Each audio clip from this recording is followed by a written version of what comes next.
भू आकृति विभाग एक ही चीज है।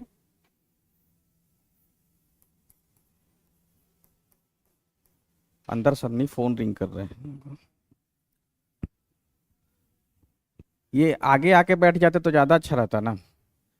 भारत, कल वाले क्लास में कोई दिक्कत तो नहीं है संरचना में? अच्छा, आप लोग बता सकते हैं कि अगर आपसे पूछ दे डिस्ट्रिक्ट वाइज कि इसमें से कौन सा जो दो जिला है वो एक ही संरचना वाला है। जैसे मान लीजिए कोई दो जिला आप लोगों को दे दे, जैसे पूछ दे कि कौन से दो जिले का जो संरचना है वो एक जैसा है।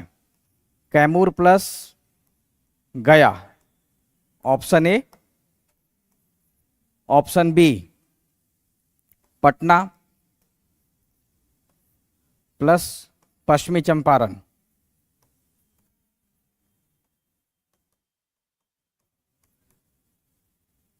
Option C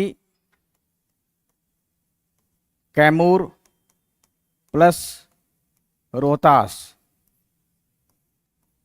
option D, option D दे देते हैं नवादा, ठीक है, प्लस बांका। और इसमें कूट कर दें, ठीक है। ए प्लस, अच्छा इसको एक दो करना पड़ेगा।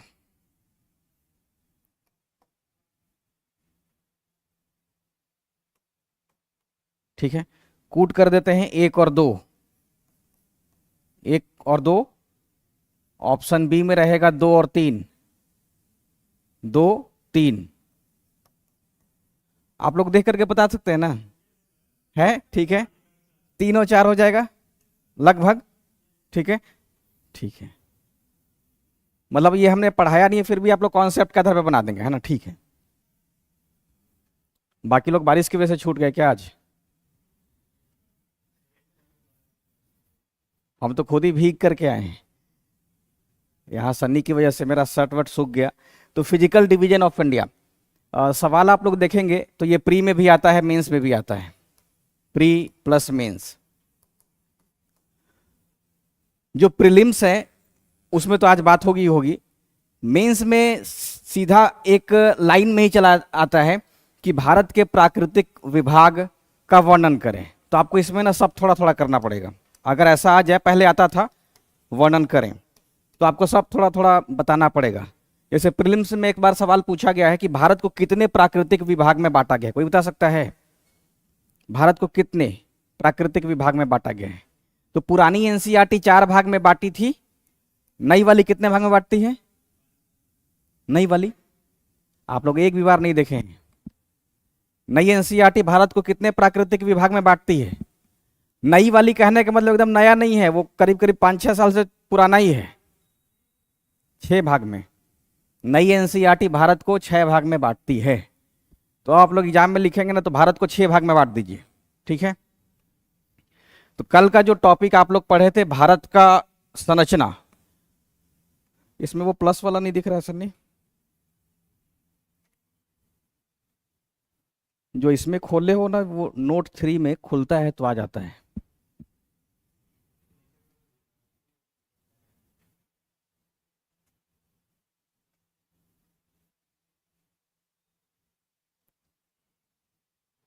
नीचे कैसे करें?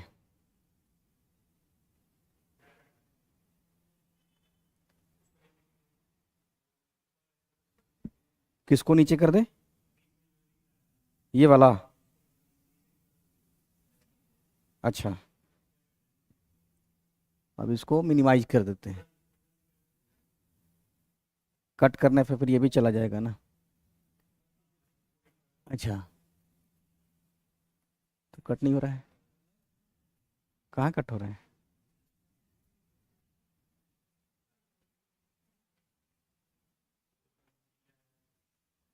नोट 3 में खुलता है तो एक आध पेज लेने का ऑप्शन आ जाता है। ये वाला क्लोज कर दें, अब कट हो जाएगा। अच्छा, ये वाला है फिजिकल डिवीजन ऑफ इंडिया में, ठीक है।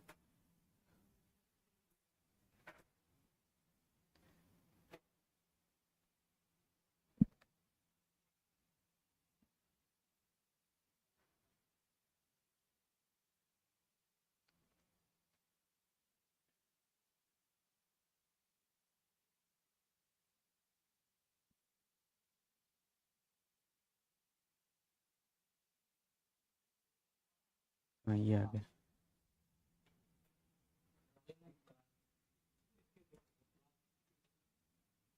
हाँ अब आ गया, ठीक है।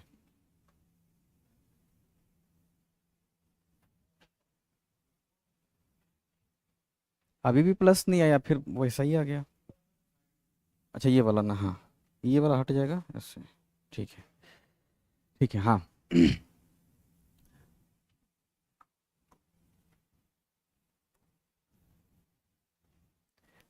कल जैसे हम लोग देख रहे थे संरचना, तो संरचना का तात्पर्य हो गया कि वो किस प्रकार के चट्टानों से बना है, उस चट्टान के हम लोग प्रकार और उसका नेचर देख रहे थे। सब लोग आ गए, जो लोग लेट हुए हैं उनका थोड़ा हिस्सा छूटा है, थोड़ा हिस्सा छूटा है, जबकि हम 3 मिनट क्लास में लेट ही आए थे।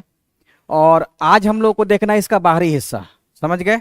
आज हम लोग बाहर से देखें, जैसे कहीं जाते हैं घूमने के लिए तो कहीं आपको पर्वत दिख गया, कहीं आपको पठार दिख गया, तो हम लोग आज बाहर से अवलोकन करेंगे भूगोल को, ठीक है। कल तक हम लोग भीतर भीतर झांक रहे थे कौन कब का बना हुआ था, आज हम लोग बाहर से देखेंगे भारत का प्राकृतिक विभाग। तो इसका आप लोग सिलेबस पहले लिख लीजिएगा कि ये प्री में भी पूछा जाता है और मेंस में भी पूछा जाता है। तो मेंस वाला जब पढ़ाएंगे तो मेंस में विस्तार से चर्चा कर देंगे, अभी करेंगे तो लंबा खिंच जाएगा। जैसे मान लीजिए कि भारत के प्राकृतिक विभाग का वर्णन करें, पूरे का उल्लेख करें, या फिर किसी एक का वर्णन करें, एकदम आइए बिना पूछे किसी एक का वर्णन करें। जैसे मान लीजिए कि आपको हिमालय का ही वर्णन करना हो जाए, या प्रायद्वीपीय पठार का, या फिर द्वीप समूह का, है ना, तो किसी एक का करना पड़ेगा। अच्छा सवाल पूछा जाता है,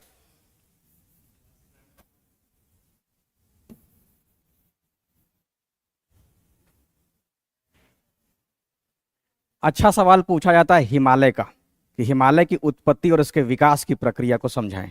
बता सकते हैं आप लोग एक आध लाइन में? अगर पूछे कि हिमालय की उत्पत्ति और इसके विकास की प्रक्रिया को समझाएं, समझा सकते हैं? कैसे उत्पन्न हुआ हिमालय, थोड़ा सा 2-4 लाइन। इंडियन साउथ प्लेट, और हो गया, सरेंडर कर दिए, ठीक है। पहले तो इंडियन साउथ प्लेट कहना ही नहीं है,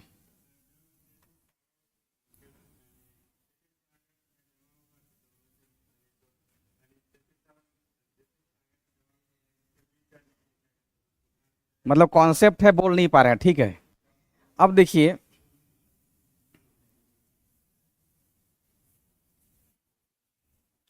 प्री और मेंस का हो गया,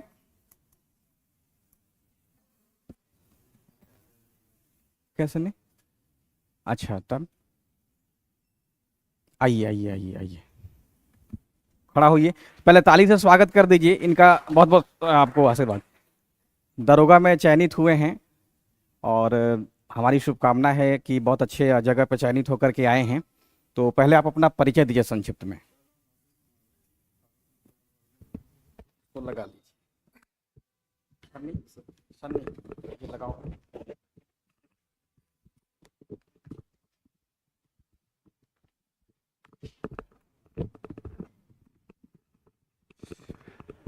हेलो, यार आवाज़।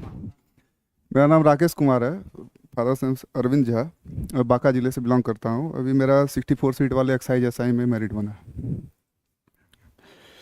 और अब क्या बोले बाकी तो यही क्लास कर ही रहते हैं। और आप ये बताइए कि संस्थान से जुड़े थे, हाँ, क्या क्या आपको यहाँ से लाभ मिला? लाभ तो जो क्लास में सर ले रहे हैं तो फायदेमंद है ही, इसमें कोई। बाकी पहले से भी हम लोग का बेसिक थोड़ा ठीक था। आप लोग कितना ही थे? साथ में आते थे, क्लास आते थे। अभी तो इधर रनिंग के चक्कर में Yes। 1275 में मेरिट नहीं बना था, इसमें एक्साइज में बन गया।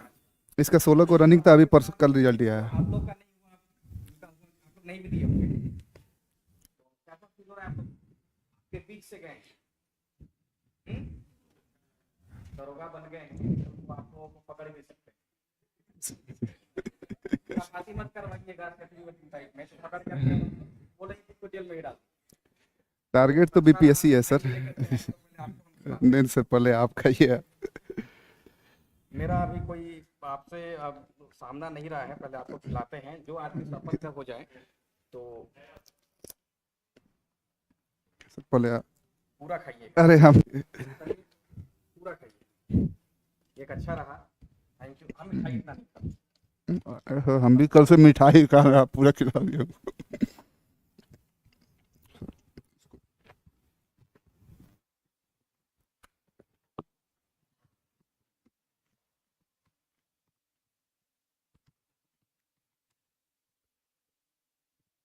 लोग भी जल्दी से मिठाई खिलाइए।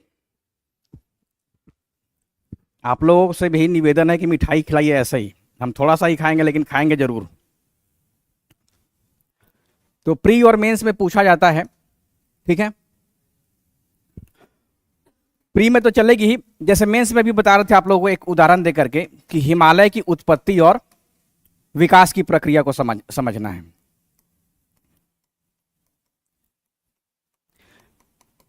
ये मेंस का सवाल है, लेकिन आज हम लोग इसको पीटी में भी पढ़ लेंगे, क्योंकि यहां से पीटी के सवाल आने की संभावना नए तरीके से बन सकती है। आप लोग जब सवाल देख रहे हैं क्वेश्चन बैंक में, तो देख रहे हैं क्या कि लंबा लंबा सवाल पूछा जा रहा है।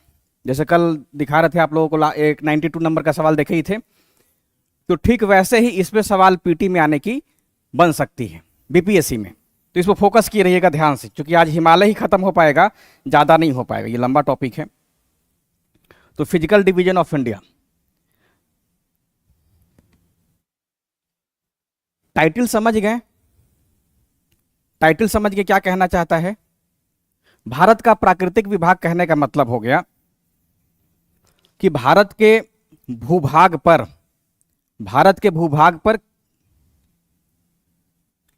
कहां पे पर्वत है, ठीक है, कहां पे पर्वत है, कहां पर पठार है, ठीक है, कहां पे पठार है, कहां पर मैदान है, ठीक है, द्वीप समूह कहां पे है, रेगिस्तान कहां पे है। तो हम लोग प्राकृतिक विभाग के अंतर्गत इसका जो अलग अलग ज्योग्राफिकल जो फीचर्स है, जो विशेषता है, उसको हम लोग समझेंगे, ठीक है।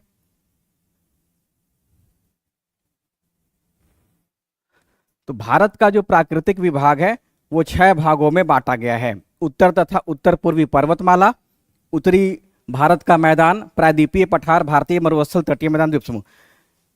एक पॉइंट और याद रखेंगे कि कुल भारत के भूभाग पर 11% भाग पे पर्वत है। भारत के कुल भूभाग के 18% क्षेत्र पे क्या है? 18% पे पहाड़ है, पहाड़ है। कुल भूभाग के 43% भूभाग पे 43 पर मैदान है। कितना बच गया? 8 1 9 और 3 12 है ना, तो 28 बच जाएगा। 28% पे पठार है, ठीक है। पठार इसलिए ज्यादा हो जाएगा ना, क्योंकि जो पूरा का पूरा साउथ इंडिया है वो पठारी संरचना है, इसी कारण से पठार ज्यादा हो जाएगा, पहाड़ थोड़ा सा कम रहेगा, है ना। और 43% मैदान है, क्योंकि पूरा का पूरा सिंधु गंगा ब्रह्मपुत्र का इलाका है वो मैदान का ही इलाका है। तो ये एक हल्का सा डिफिनेशन आप लोग मेंस के लिए याद रखिएगा, पूछा जा सकता है, या हो सकता है कि पीटी में भी पूछ दे कि आप उसके अनुसार यानी कि घटते से बढ़ते क्रम लगाइए। क्रम लगाने को दे देगा तो सबसे ज्यादा मैदान रहेगा, फिर पठार रहेगा, फिर पहाड़ रहेगा और फिर सबसे कम पर्वत रहेगा, ठीक है। इसको याद रखेंगे। हालांकि अभी तक इस पे सवाल नहीं पूछा गया है। अब हम लोग पढ़ने जाएंगे भारत के प्राकृतिक भूभाग के मेन फीचर्स को। बहुत आसान सा है ये। उत्तर और मतलब एनसीईआरटी को देखेंगे आप लोग तो यही डिवीजन दिखाई देगा। उत्तर तथा उत्तर पूर्वी पर्वतमाला, उत्तरी भारत का मैदान, प्रायद्वीपीय पठार, भारतीय मरुस्थल, तटीय मैदान और द्वीप समूह। अब देखिए कहां सावधानी बरतना है। ये जो शीर्षक लिखा हुआ है उत्तर तथा उत्तर पूर्वी पर्वतमाला, एनसीईआरटी ने इसका शीर्षक तो डाल दिया है, लेकिन इसको क्लियर नहीं किया है कि इसमें कौन कौन सा हिस्सा आएगा। कहने को तो लगेगा कि सब हिमालय ही है। जैसे मान लीजिए ये आप लोग देख रहे हैं तो ऐसा लगेगा कि सब उत्तर का जो पर्वतमाला है वो हिमालय ही है। और मेंस में स्टूडेंट लिख भी देता है भारत के प्राकृतिक भूभाग में उत्तर का जो इलाका है वो हिमालय का है। ऐसा नहीं करना है, ऐसा मत लिखिएगा हिमालय है। उत्तर और उत्तरी पर्वतमाला जरूर करना है। उत्तर का पर्वतीय भूभाग तो उत्तर के पर्वतीय भूभाग में 3 क्षेत्र आता है। एक आ जाता है ट्रांस हिमालय,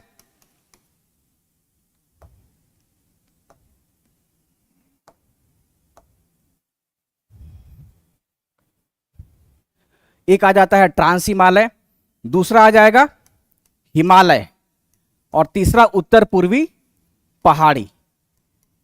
और इन तीनों को मिला देंगे तो इसका शीर्षक बन जाएगा उत्तर का पर्वतमाला या उत्तर पूर्वी पहाड़ी। ठीक है, मतलब उत्तरी पर्वतीय भूभाग,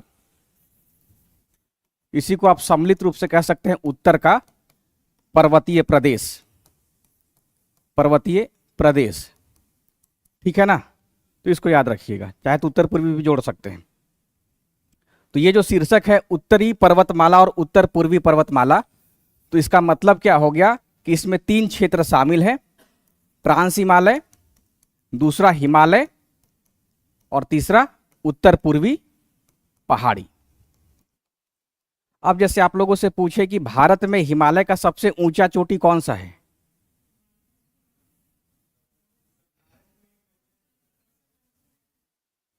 और भारत का सबसे ऊंचा चोटी कौन सा है, देखिए हाँ, तो अगर हम K2 कहते हैं तो K2 कहां चला जाएगा, ट्रांस हिमालय में चला जाएगा 8611।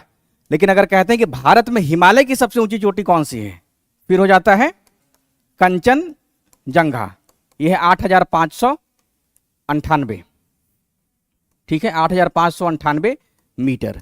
और हिमालय की सबसे ऊंची चोटी कौन सी है, एवरेस्ट, 8848 से 8850। ठीक है, क्लियर समझ में आ रहा है, क्लियर समझ में आ रहा है। सबसे ऊंची चोटी अगर पूछ दे कि कौन सी है तो K2 याद रखिएगा, लेकिन ये हिमालय पे स्थित नहीं है। तो जब तक आप उत्तर और उत्तर पूर्वी पर्वतमाला को समझेंगे नहीं, ये वाला कॉन्सेप्ट भी समझ में नहीं आएगा। भारत का जो दूसरा डिवीजन किया गया है यहाँ के मैदान पे, उत्तर भारत का मैदान, तो उत्तरी भारत का मैदान कहने का तात्पर्य क्या हो गया, यानी कि जितनी भी नदी बह रही है उसमें जो सबसे प्रमुख नदी है, 3 नदी है, सिंधु, गंगा, ब्रह्मपुत्र। क्योंकि सिंधु का जो मैदान है उससे लाभान्वित देश है पाकिस्तान, है ना, इसीलिए हम लोग अपने डिवीजन में कभी कभी गंगा ब्रह्मपुत्र भी कर देते हैं, सिंधु को छोड़ देते हैं, है ना। तीसरा हो गया प्रायद्वीपीय पठार, राजस्थान आएगा इसमें, प्रायद्वीपीय पठार में राजस्थान आएगा, ध्यान रखेंगे आएगा। ठीक है, राजस्थान जो दक्षिण पूर्वी इलाका है ना, उसका पूरा का पूरा भूभाग ही है। क्या मेघालय प्रायद्वीपीय पठार में आएगा,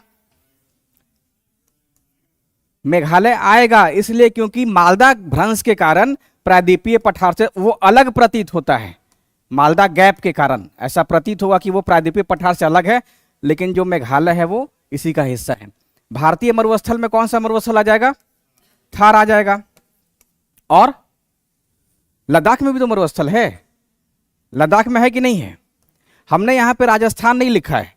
भारतीय मरुस्थल का मतलब हो गया ठंडा और गर्म दोनों, तो गर्म वाला हो जाएगा थार, और लद्दाख में जो मरुस्थल है उसको हम लोग कहेंगे ठंडा मरुस्थल। तटीय मैदान में कौन सा आ जाएगा, 2 मेजर मैदान है, पश्चिमी तटीय मैदान और पूर्वी तटीय मैदान, 2 मेजर द्वीप समूह हैं, अंडमान और लक्षद्वीप, है ना। तो भारत के भूभाग में हम लोग इन बातों का अध्ययन करेंगे, मतलब 6 भाग में इसको बांट देंगे, उसके बाद इसका अध्ययन करेंगे। पीटी में ही से सवाल ज्यादा पूछा जाता है। ये शीर्षक समझ में आ गया सारा, अभी तो शुरुआत ही हुआ है, क्लियर है, ठीक है।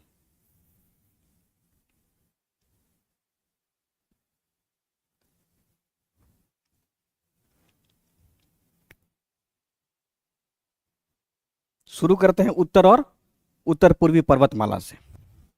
उत्तर और उत्तर पूर्वी पर्वतमाला भारत के संदर्भ में ध्यान रखेंगे, थोड़ा सा ध्यान रखेंगे एकदम गहरे स्तर पे। इसमें ना 4-5 मैप हम बनाएंगे, आप लोग मेंस के लिए उतार लीजिएगा। प्रारंभ में ये पृथ्वी थी, कल भी बताए थे, ठीक है।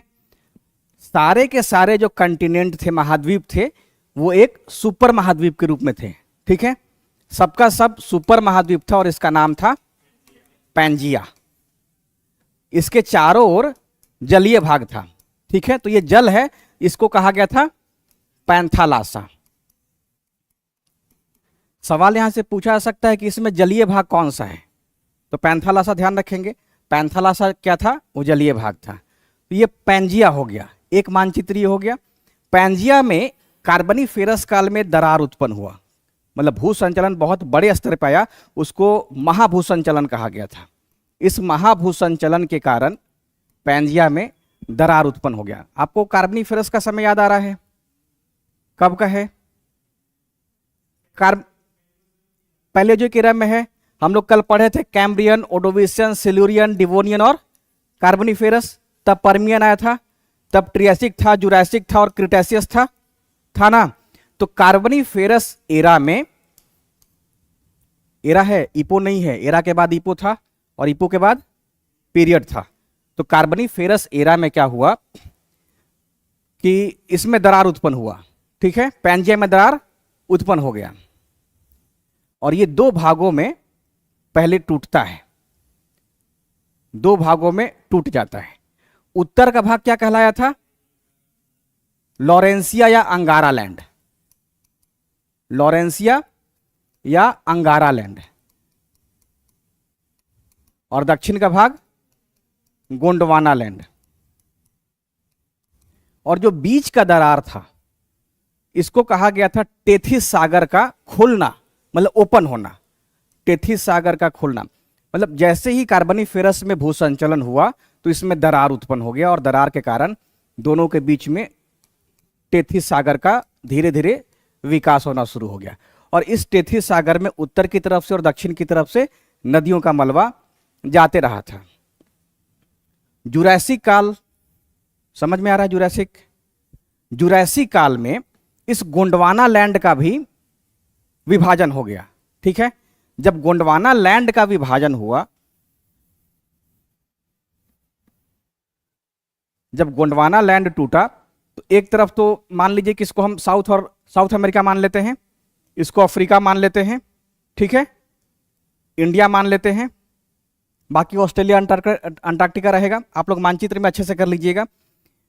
जुरासिक काल में जब गोंडवाना लैंड का विभाजन हुआ तो इसमें अलग अलग महाद्वीप टूट गए, भारत भी टूटा, ठीक है। तो भारत का जो प्रायद्वीपीय भाग था वो टूट गया और प्रायद्वीपीय भाग टूट करके उत्तर में जो अंगारा लैंड था इधर की तरफ खिसकना शुरू हुआ। इसमें गति थोड़ा तेज था, जो गति था वो तेज था, तेज गति से खिसकना शुरू कर दिया। तो उत्तर से अंगारा लैंड मंद गति से आ रहा था और दक्षिण से प्रायद्वीपीय भारत तेज गति से उत्तर की तरफ जा रहा था और इन दोनों के बीच में टेथिस सागर था। तो मलबा पे दबाव पड़ेगा, तो मलबा पे दबाव पड़ा, उसके बाद हिमालय का निर्माण हुआ। ठीक वैसे ही इधर में देखेंगे तो आल्प्स का निर्माण हुआ, यूरोप में आल्प्स पर्वत का निर्माण हुआ है। तो हिमालय का निर्माण कैसे हुआ?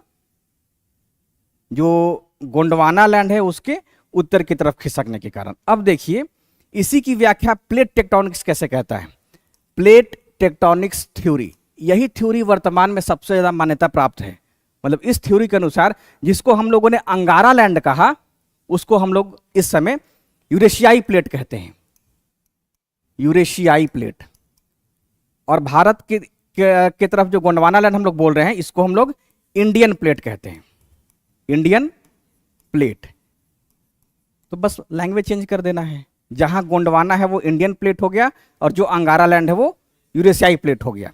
तो इंडियन प्लेट के नॉर्थ की तरफ खिसकने के कारण और यूरेशियाई प्लेट के दक्षिण की तरफ खिसकने के कारण टेथिस सागर में जो मलबा था उस पर दबाव उत्पन्न हुआ और मोड़ शुरू हो गया, ठीक है। थोड़ा सा और ध्यान देंगे तो भारतीय प्लेट जो था वो त्रिभुजाकार था, गतिशील था, गतिशील था। तो जहां पे हिमालय पर्वत बना तो भारत का जो ये हिस्सा है उत्तर पश्चिम का और ये उत्तर पूर्व का, तो इसमें भी आपस में विभिन्नता था और इस तरफ में गति ज्यादा था, इस तरफ में गति ज्यादा और इस तरफ में गति तुलनात्मक रूप से कम था। यही कारण है कि पूर्वी हिमालय की ऊंचाई गति ज्यादा होने के कारण ज्यादा हो गई। समझ पा रहे हैं? पूर्वी हिमालय जो है वो ज्यादा ऊंचा हो गया। जैसे हिमालय का अगर क्षेत्रीय या रेखीय करिएगा तो कश्मीर से लेकर के अरुणाचल प्रदेश तक ये हिमालय ऐसे आपको दिखाई देगा, मतलब संकीर्ण या नैरो होते जाएगा। यानी कि इधर में जो चौड़ाई हिमालय का 500 किलोमीटर है, वो इधर आते आते लगभग लगभग 50 या 100 के आसपास, मान लीजिए 100 किलोमीटर हो जाता है। क्यों हो जाता है? क्योंकि इस तरफ में जो प्लेट का हिस्सा था वो ज्यादा तेजी से गतिशील था, और इस तरफ में प्लेट की जो गति थी, मतलब है एक ही जैसा। जो प्लेट गतिशील हुआ, मान लीजिए ये प्लेट है, प्लेट जो गतिशील हुआ तो उसके जो दोनों कोना है, तो इस कोने पे गति ज्यादा थी और इस कोने पे गति कम थी। इस कारण से हिमालय का पूर्वी हिस्सा ज्यादा ऊंचा हो गया और पश्चिमी हिस्सा तुलनात्मक रूप से कम ऊंचा है। इस पे एक सवाल भी ऐसे पूछी है, सवाल पूछी है कि हिमालय के पूर्वी भाग में हिमरेखा की ऊंचाई अधिक है या पश्चिमी भाग में? बता सकते हैं आप लोग, हिमरेखा की ऊंचाई पूर्वी भाग में ज्यादा है या पश्चिमी भाग में? हिमरेखा कहते किसको हैं? हिमरेखा उसको कहते हैं जिस रेखा के ऊपर में बर्फ जमा रहे। अब आप बताइए कि हिमरेखा की ऊंचाई उधर ज्यादा होगी या वेस्ट में ज्यादा होगी? हिमरेखा की ऊंचाई पश्चिम में ज्यादा है। क्यों ज्यादा है? क्योंकि पश्चिम का क्षेत्र सूखा है, शुष्क है, और इधर में बारिश ज्यादा होती है, इधर में वर्षा की मात्रा ज्यादा होती है, आर्द्रता ज्यादा होता है।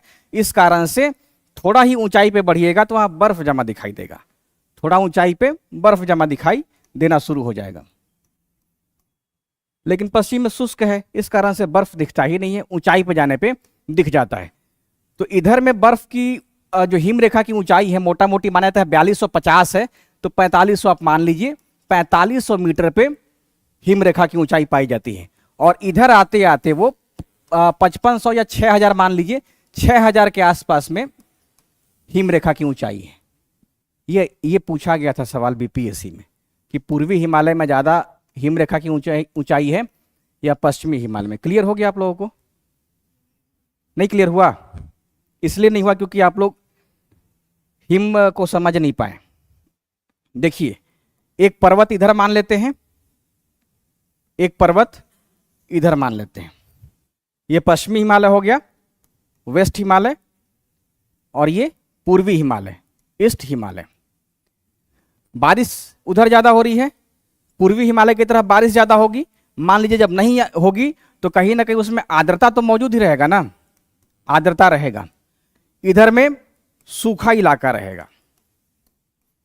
तापमान से मत जोड़िएगा कि उधर लद्दाख में ठंडा है उधर ठंडा नहीं है, ठीक है।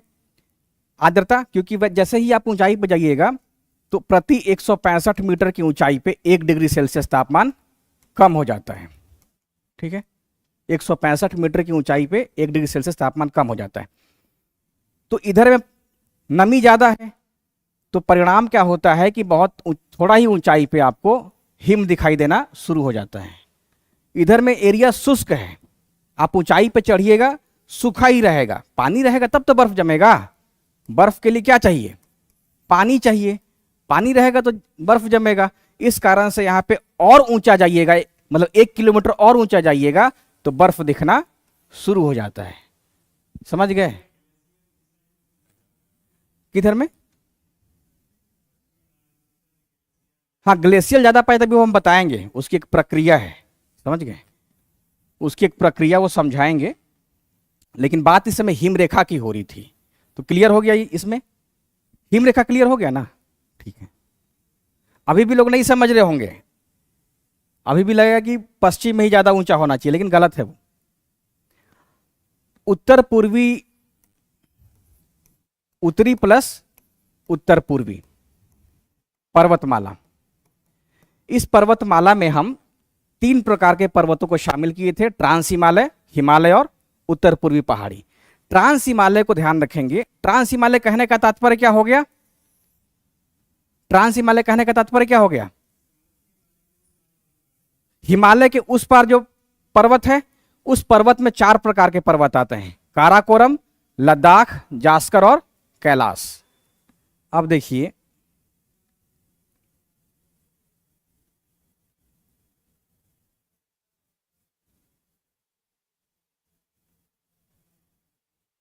काराकोरम दिख रहा है, लद्दाख, जास्कर और कैलाश। तो ये हो गया ट्रांस हिमालय। ट्रांस कहने का मतलब क्या हो गया? उस पार। ट्रांस शब्द का तात्पर्य हो गया उस पार, यानी कि हिमालय पार जो पर्वत है उसको हम लोग ट्रांस हिमालय कहते हैं। और इस ट्रांस हिमालय के भीतर में 4 प्रकार के पर्वत शामिल किए गए हैं, जैसे काराकोरम है, लद्दाख है, जास्कर है, कैलाश है। एक सवाल मान लीजिए बीपीएससी पूछ दे कि राकापोशी चोटी किस पर्वत में है, फिर क्या बताइएगा? लद्दाख में है। इसलिए पढ़ना ये भी बीपीएससी के लिए जरूरी है।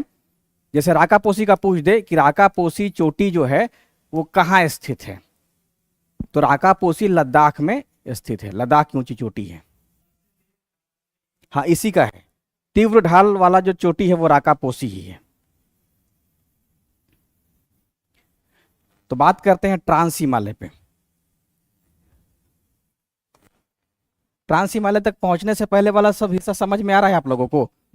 कहना करना कुछ नहीं है। टाइटल दिया हुआ है भारत का प्राकृतिक विभाग। जैसे हम लोग अपना घर देखते हैं, घर जब देखते हैं तो उसमें क्या दिखाई देता है? कमरा, है ना? उसमें दिखाई देगा खिड़की, उसमें दिखाई देगा दरवाजा। तो ये प्राकृतिक विभाग की तरीके से हम लोग बांट देते हैं। लेकिन यही अगर आप घर का मटेरियल देखिएगा उसमें सीमेंट कितना है, तो वो हो जाएगा संरचना, वो हो जाएगा संरचना। तो हम लोग प्राकृतिक विभाग में पर्वत, पठार, मैदान, रेगिस्तान, द्वीप समूह को समझ रहे हैं, ठीक है। और इस तरीके से भारत को 6 प्राकृतिक विभागों में बांट दिया गया था। जैसे मान लीजिए कि ये 1 किलोमीटर का एरिया हम लोग को डिवाइड करना होगा कि कहाँ कहाँ पे क्या, तो हम लोग क्या बताएंगे कि यहाँ पे सिर्फ मैदान ही है, सिर्फ मैदान ही है ना। और यही 100 किलोमीटर का एरिया मान ले तो थोड़ा बहुत कुछ पहाड़ आ सकता है, जैसे बराबर आ सकता है तो पहाड़ हो जाएगा, है ना। तो डिवीजन बदल सकता है। तो ठीक वैसे ही भारत के संदर्भ में अगर देखें तो पर्वत, पठार, मैदान, रेगिस्तान और द्वीप समूह हो गया। अब उसमें से भी हम लोग पर्वत को देख रहे हैं और भारत के उत्तर में पर्वत ज्यादा है, तो उत्तर और उत्तर पूर्वी पर्वत को समझ रहे हैं, ठीक है ना। तो उत्तर में 3 प्रकार के पर्वत दिखाई दिया, एक ट्रांस हिमालय, एक हिमालय, ठीक है, और दूसरा उत्तर पूर्वी पहाड़ियां, नॉर्थ ईस्ट पहाड़ी। अब इस ट्रांस हिमालय को जब ओपन कीजिएगा तो 4 प्रकार के पर्वत पाए जाते हैं, काराकोरम, लद्दाख, जास्कर और कैलाश। तो 4 प्रकार के ये पर्वत हो गए हैं, ठीक है। अब देखिए इसका संक्षेप में विवरण समझिएगा। ये जो ट्रांस हिमालय है ये हिमालय से बाद में बना है या पहले बना है? ट्रांस हिमालय का जो संरचना है वो हिमालय से भी पहले का है, ये ध्यान रखिएगा। हालांकि पामीर नॉर्थ से निकल तो रहा है लेकिन ये हिमालय पूर्व पर्वतमाला है। इस कारण से यहाँ की जो चट्टानें हैं वो परतदार चट्टानें हैं। चट्टान जो है वो परतदार है, क्योंकि अपर्दन हुआ, अपर्दन से फिर निक्षेपण हुआ है, तो चट्टानें लगभग दरअसल परतदार में कन्वर्ट हो गई हैं, है ना।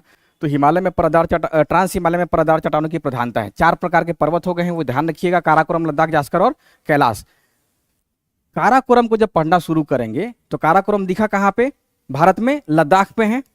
काराकोरम का जो विस्तार है वो भारत में लद्दाख केंद्र शासित प्रदेश में है और चीन की सीमा लगेगी, यानी कि चीन और लद्दाख की सीमा पर काराकोरम पर्वत की स्थिति है। कहीं मानचित्र में देख लीजिए, चीन और लद्दाख, यानी कि काराकोरम का जो लोकेशन हो गया वो भारत का पीओके हो गया, जिसको हम लोग लद्दाख के रूप में देखेंगे, और चीन के रूप में। तो इसका जो लोकेशन है और इसका जो दिशा है इस पे भी सवाल बन सकता है। काराकोरम का दिशा क्या है? आजकल दिशा पूछा जा रहा है, आप लोग याद कीजिए, बूढ़ी गंडक का दिशा पूछा गया एग्जामिनेशन में, दक्षिण पूर्व तक। अगर जैसे देखिए हिमालय खुद में दिशा वाला सवाल बन जाता है। हिमालय पूरे भारत में एक दिशा में नहीं फैला है। हिमालय को देखेंगे तो लद्दाख में, कश्मीर में इसका दिशा कैसे है, सिक्किम में इसका दिशा कैसे हो जाता है, हैं? सिक्किम में पूरा पश्चिम, वहीं अरुणाचल प्रदेश में इसका दिशा कैसे हो जाएगा? तो दिशा पे भी सवाल पूछा जाएगा। आप लोग लगता है PYQ नहीं देखते हैं ना। बूढ़ी गंडक का दिशा पूछा गया है ना, पढ़ के सब गए होंगे, बूढ़ी गंडक कहाँ से निकलती है, कहाँ पे गंगा में मिल जाती है ना, या उसकी सहायक नदी कौन सा है, लेकिन पूछा क्या है? बूढ़ी गंडक का दिशा। तो ठीक वैसे ही ध्यान रखिए, सोन का भी तो दिशा पूछ लिया गया है, सोन का भी दिशा पूछा गया है। तो आने वाले समय में पर्वत का भी दिशा पूछा जा सकता है, पूछा जा सकता है। काराकोरम का दिशा क्या है? उत्तर पश्चिम से दक्षिण पूरब। अब हर दिशा बताना मुश्किल मुश्किल है आप लोगों के लिए, मतलब आप लोग देख लीजिएगा, एक बार दिमाग में बैठा लीजिएगा, दिशा ऑटोमेटिक मालूम चलेगा। तो काराकोरम का जो लोकेशन है वो भारत के उत्तर पश्चिम में है, ध्यान रखेंगे। इसी के दक्षिण में लद्दाख है, इसी के दक्षिण में जास्कर है, और पूरब में जाने पर कैलाश है। ये 4 पर्वतमाला से कुछ कुछ सवाल पूछा गया है। जो नया सवाल और पूछा जा सकता है कि आपको क्रम लगाना पड़ेगा नॉर्थ टू साउथ। देखिए, काराकोरम, लद्दाख, जास्कर, महान हिमालय, लघु हिमालय, शिवालिक, बीच में आप यहां पे पीर पंजाल या धौलाधर भी कर सकते हैं। अब सवाल बन सकता है कि नॉर्थ टू साउथ, ठीक है, मतलब नॉर्थ टू साउथ या साउथ टू नॉर्थ, आपको इसका दिशा बताना पड़ेगा। मतलब पीटी में थोड़ा सा माथापची कीजिएगा, दिशा पूछा ही जाएगा, है ना। जैसे अरुणाचल प्रदेश का अगर पूछ दे कि 5 पहाड़ी का नाम बताइए, तो क्या बताएंगे? कौन कौन सा? हाँ, हो गया। तो डाफला हो गया, जैसे अबोर हो गया, कल आप लोगों से पूछे भी थे। डाफला हो गया, मिरी हो गया, मिशमी हो गया, और आप लोग म्यांमार के पास देखते होंगे पटकाई बूम का नाम, पटकाई बूम। अब इसमें से ऑप्शन रहे कि कौन से जो पर्वत है वो म्यांमार की सीमा से टकराती है, पटकाई हो जाएगा। सवाल ऐसे ही बनेगा, सवाल ऐसा नहीं कि मेरे लिखा देने से होगा, सवाल आपको एटलस देखने के बाद खुद ब खुद तैयार हो जाता है। ये बस हम इंडिकेट कर दे रहे हैं कि आप लोग घर पे कभी भी जाइए तो इसका ना दिशा पहले देखना है, आधा घंटा समय दीजिएगा। हर पर्वत का दिशा क्या है, हर पर्वत दक्षिण से उत्तर की तरफ का जो क्रम है, हर जगह क्रम नहीं मिलेगा। हो सकता है कि पूरे भारत का भी दे दे, कहीं हिमालय का, पीर पंजाल का, धौलाधर का, अरावली के साथ, सतपुड़ा के साथ दे सकता है, कोई भरोसा नहीं है। लेकिन आपके दिमाग में ये मानचित्र बना होना चाहिए, इसको रट करके आप नहीं कर पाइएगा। एक बार थोड़ा टाइम दे करके ट्रांस हिमालय के चारों पर्वत को देखिएगा, ठीक है। काराकोरम, लद्दाख, जास्कर और कैलाश। कैलाश का लोकेशन कहां पे है? तिब्बत में है, या चीन कह दीजिए। कैलाश कहां पे है? चीन में स्थित है ना।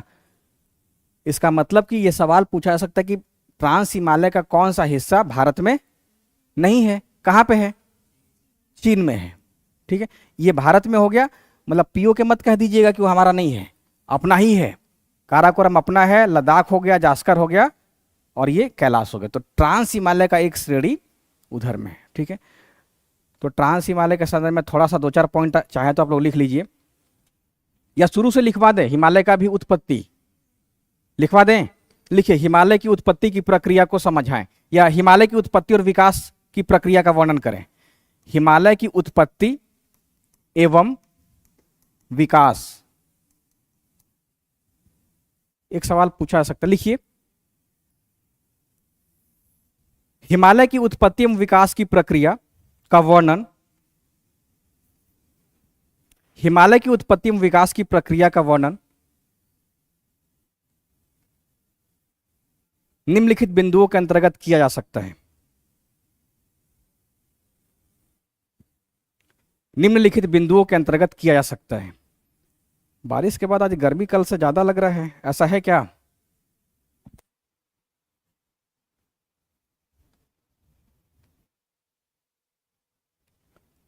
लिखिए, आरंभ में जहां हिमालय है, शॉर्ट में लिखवा देते हैं, आरंभ में जहां हिमालय है वहां पे टेथिस सागर था। टेथिस सागर था। टेथिस सागर था। टेथिस सागर था। टेथिस सागर के उत्तर में इंडियन प्लेट। टेथिस सागर के उत्तर में इंडियन प्लेट,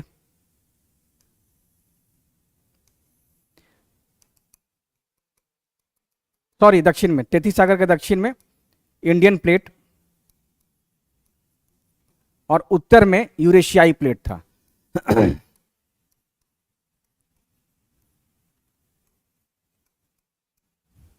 ठीक है।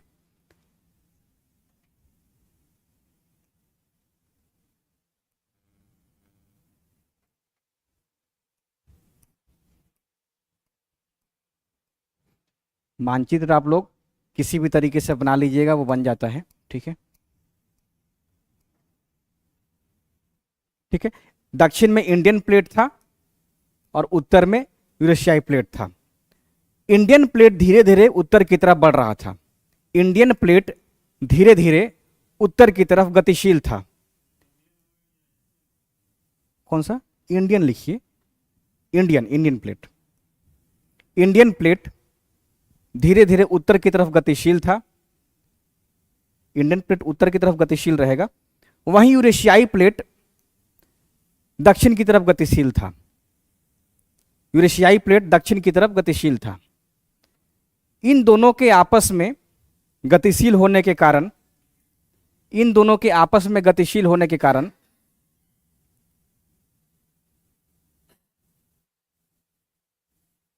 इन दोनों के आपस में गतिशील होने के कारण तेथिस सागर के मलबों पर दबाव पड़ा, मलबों पर दबाव पड़ा।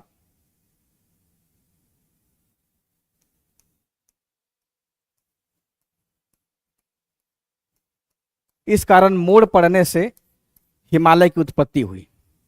इस कारण मोड़ पड़ने से हिमालय की उत्पत्ति हुई। अब देखिए यहां पीटी का सवाल कैसे बनेगा। पीटी का सवाल बनेगा कि हिमालय का निर्माण किन दो प्लेटों के गतिशील होने से हुआ है। हिमालय का निर्माण किन दो प्लेटों के गतिशील होने से हुआ है। तो यूरेशियाई प्लेट की जगह आप अंगारा लैंड कर देगा तो उसको भी कर देंगे, और इधर में गोंडवाना, इधर में गोंडवाना। ठीक है, तो ये रहा। और विस्तार से करना होगा तो आप लोग फिर पृथ्वी की उत्पत्ति के बाद से पैंजिया कर दीजिए, पैंजिया को उसको विभाजित कर दीजिए। ठीक है, और जब विभाजित हो जाएगा तो उसके बाद गोंडवाना लैंड को उत्तर की तरफ खिसका दीजिएगा और अंगारा लैंड को दक्षिण की तरफ। ठीक है ना, जो हम स्टार्टिंग में बताए थे कि कार्बोनिफेरस काल में भूसंचलन आया और जुरासिक काल में गोंडवाना लैंड का विखंडन हो गया, वो कर दीजिएगा। अदरवाइज शॉर्ट में ऐसा ही, और एक मानचित्र जरूर ऐसा बना दीजिएगा। ये पीटी की क्लास चल रही है। हाँ, डायरेक्शन यहाँ बनाए हैं ना, डायरेक्शन ये दक्षिण की तरफ है और ये उत्तर की तरफ है। किसका? गति का रीजन अगर पता चल जाता ना तो बहुत सिंपल हो जाता व्याख्या करना। ये भी प्लेट टेक्टोनिक्स जब आप लोग पढ़िएगा तो उसकी आलोचना में लिखते हैं कि प्लेट का भी पता ही नहीं है। प्लेट अभी पता नहीं, हो सकता है कि नया सिद्धांत है इसको खारिज कर दे, अभी तो चल ही रहा है। जैसे आप लोग देखे होंगे कि वेगनर का पहले थ्योरी चला महाद्वीपीय विखंडन में, चला ना, बहुत सालों तक मान्यता रहा वेगनर का। बाद में प्लेट टेक्टोनिक्स आया, पूरा का पूरा वेगनर का सिद्धांत खारिज होने लगा, है ना, लेकिन फिर भी सत्यता है उसमें। तो ठीक वैसे ही ये प्लेट में गति का कोई, आप कह सकते कि आंतरिक शक्ति। ठीक है, आज की घटना नहीं है ना, ये सब 400-500 मिलियन साल पुराना है। क्या बोल रहे थे?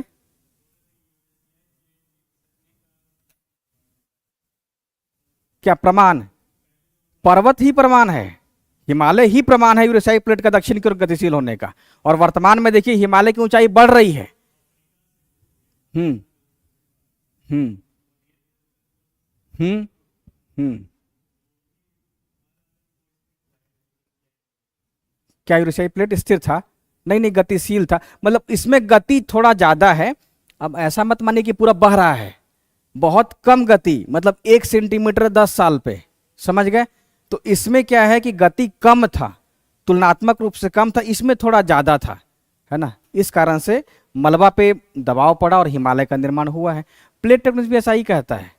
ठीक है, और प्लेटों में जब गति का पढ़िएगा तो उसके पीछे क्या कारण, तो उसके अंदर की जो ऊर्जा है ना, हाँ, आंतरिक जो ऊर्जा है वही है। ये वाला मानचित्र बना लिया आप लोग? ठीक है, तो ये हिमालय की उत्पत्ति और विकास है। अब देखें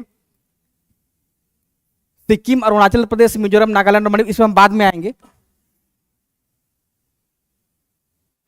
हिमालय का विस्तार, ट्रांस हिमालय समझ में आ गया आप लोगों को? ट्रांस हिमालय के बाद दूसरा हिमालय है। हिमालय की उत्पत्ति हम लोग देख लिए। अब देखिए हिमालय कहने का मतलब हो गया, इसका 3 डिवीजन किया गया है, महान हिमालय, लघु या मध्य, और दूसरा शिवालिक। तो हिमालय का 3 उत्थान है। दरअसल हिमालय जब उत्थान या उठ रहा था तो कल हम लोगों ने देखा कि हिमालय का उत्थान क्रमशः 3 चरणों में हुआ है। हिमालय का पहला उत्थान कब हुआ था? मायोसीन काल में। मायोसीन काल में मध्य हिमालय बना था, उसके बाद इयोसिन, ओलिगोसिन, मायोसिन और प्लायोसिन था? नहीं, ओलिगोसिन काल में था। ओलिगोसिन काल में महान हिमालय था, ये कल बता दिए थे। उसके बाद ओलिगोसिन, मायोसिन, है ना। मायोसिन में मध्य हिमालय था और प्लायोसिन में शिवालिक का उभार होना शुरू हो गया था, प्लायोसिन। और प्लिस्टोसिन काल में इसका विकास हो गया। ये कल वाला टॉपिक है, आसान है। तो हिमालय एक ही बार में नहीं हिमालय बना है, हिमालय का उत्थान क्रमशः 3 चरणों में हुआ है, ठीक है, इसको याद रखिएगा। तो महान हिमालय, लघु हिमालय और शिवालिक, जब हम हिमालय को पढ़ने जाएंगे तो इसको 3 भाग में बांट देना है, महान हिमालय, लघु हिमालय और शिवालिक। महान हिमालय की विशेषता अलग है, लघु हिमालय की विशेषता अलग है और शिवालिक की विशेषता अलग है। हम लोग को दूर से लगता है कि हिमालय एक ही जैसा है, लेकिन अगर हम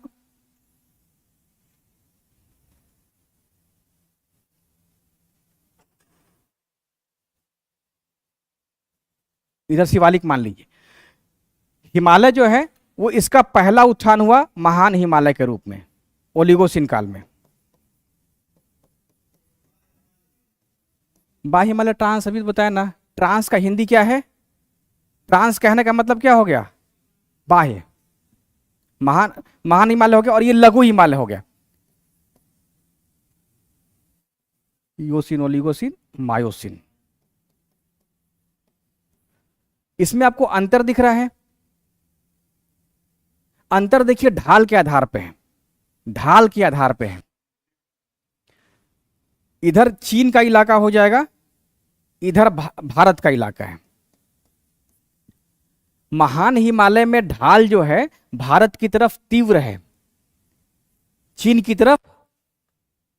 तरफ कम ढाल है और भारत की तरफ तीव्र ढाल है। वैसे ही जो मध्य हिमालय है, मध्य हिमालय भारत की तरफ कम ढाल वाला है और महान हिमालय की तरफ तीव्र ढाल वाला है। यहां से एक सवाल पूछा जा सकता है, हिमालय का जो ढाल है वो कैसे है? तो भारत की तरफ जो ढाल है वो तीव्र है, उसके बाद फिर ये तीव्र है, फिर उधर में कम है। तो ढाल के आधार पर भी आप अपने दिमाग में कॉन्सेप्ट बनाए रखिएगा। इसलिए पूछा जा सकता है कि इधर में कम ढाल होने के कारण ही नहीं हिल स्टेशन का विकास हुआ है। हिल स्टेशन का विकास जो हुआ है वो क्यों हुआ है इधर में कम? क्यों शिमला जो है इस तरफ नहीं है? क्यों नहीं है? ढाल ज्यादा है उधर में, इस कारण से मानव की जो बस्ती है वो बनना मुश्किल हो जाता है, ठीक है। इधर में क्यों नहीं हिल स्टेशन है? समझ में आ रहा है आप लोगों को? हिल स्टेशन क्यों नहीं है इधर में? क्योंकि जो ढाल है ना वो बहुत खड़ा ढाल है। इसीलिए पूछा जाएगा कि शिमला का जो लोकेशन है वो मध्य हिमालय के उत्तर में है कि दक्षिण में है? दक्षिण में है, समझ में आ रहा है? मध्य हिमालय के दक्षिण में शिमला स्थित है, ठीक है। ये क्लियर हो गया मैप? सब कॉन्सेप्ट है, सब समझिए, लिखना जरूरी नहीं है, सब में सवाल बन सकता है। हम लोग चीन से लड़ने में क्यों दिक्कत महसूस करते हैं? हम लोग की तरफ का जो हिमालय है वो तीव्र ढाल वाला है, चीन को इसका फायदा होता है। चीन की तरफ जो हिमालय है वो कम ढाल वाला है, इस कारण से सड़क बनाना आसान है, उसकी पहुंच ज़्यादा दूर तक है। हिमालय में वो पहुंच उसकी दूर तक है। भारत को दिक्कत होता है कि ढाल ही इतना तीव्र है कि सड़क, पुल, चाहे सेना को भेजना बहुत चुनौतीपूर्ण, इसको दुरूह कह देते हैं। वही चीन के लिए आसान हो जाता है ना, जबकि लघु हिमालय पूरी तरीके से भारत में है, ढाल इधर ज़्यादा, इधर ढाल तीव्र है और उधर कम है, ठीक है, इसको ध्यान रखेंगे। तो हिमालय का पहला डिवीजन है महान हिमालय। महान हिमालय कहने का अर्थ हो गया कि तीनों हिमालय में सबसे बड़ा हिमालय है। महान हिमालय लगभग 2400 किलोमीटर की लंबाई में फैला है। इसकी जो चौड़ाई है वो 150 से लेकर के 400 किलोमीटर के बीच में है, ठीक है।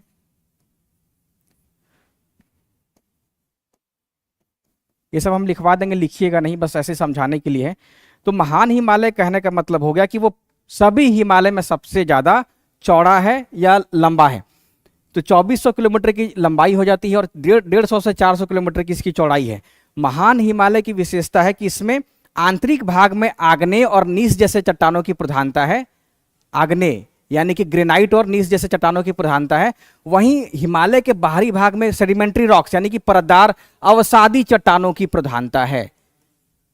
हिमालय की तीसरी विशेषता हो जाती है कि विश्व की सबसे ऊंची 10 चोटी महान हिमालय में स्थित है, चाहे वो एवरेस्ट हो जाए चाहे वो कंचनजंगा हो जाए, तो हिमालय में ही सबसे ज्यादा ऊंची चोटी विश्व की पाई जाती है। हिमालय की एक और विशेषता है कि इसके ढाल पे हिमनदों का जमाव पाया जाता है, हिमनद का जमाव पाया जाता है। इसके अलावे हिमालय में बहुत सारे दर्रे हैं जो आपको पढ़ना है, ठीक है। तो महान हिमालय की पहली विशेषता रहेगी, लिखिए जरा, महान हिमालय का विस्तार, महान हिमालय का विस्तार, महान हिमालय का विस्तार उत्तर पश्चिम में नंगा पर्वत से लेकर के, महान हिमालय का विस्तार उत्तर पश्चिम में नंगा पर्वत से लेकर,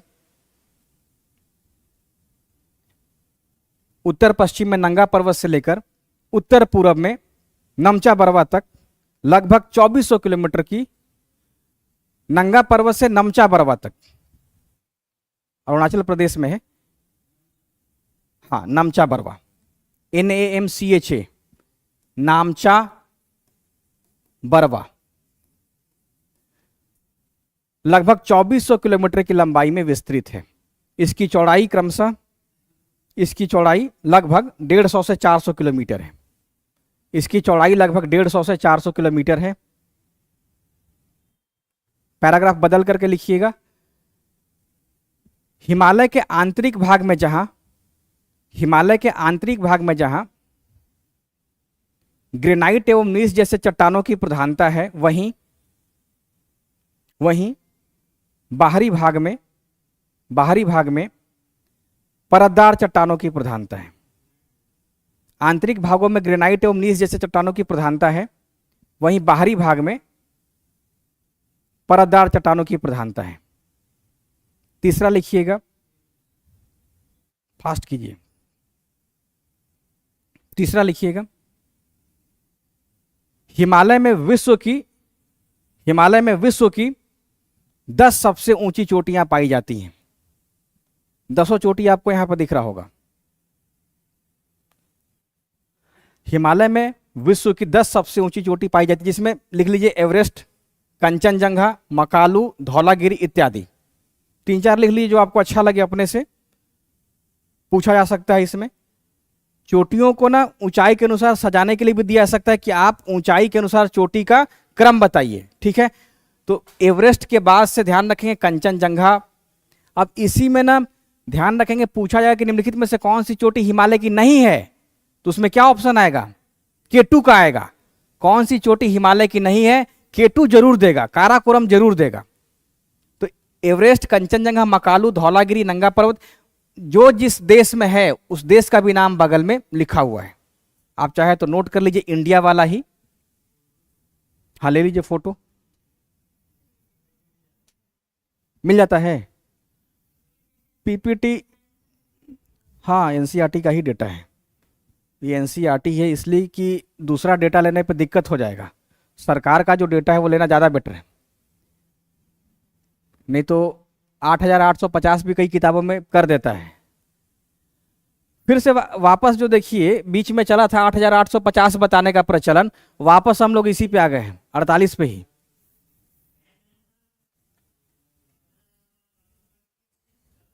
हाँ नया वाले में।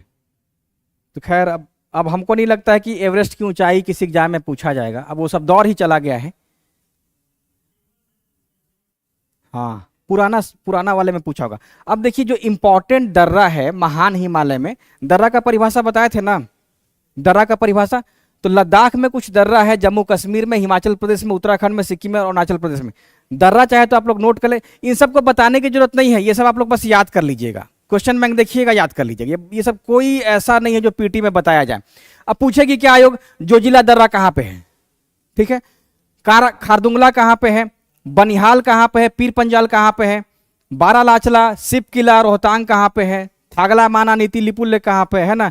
ठीक वैसे ही सिक्किम का और अरुणाचल प्रदेश का है, बोमडीला कहाँ पे है, योंगया, पांगसू कहाँ पे है ना।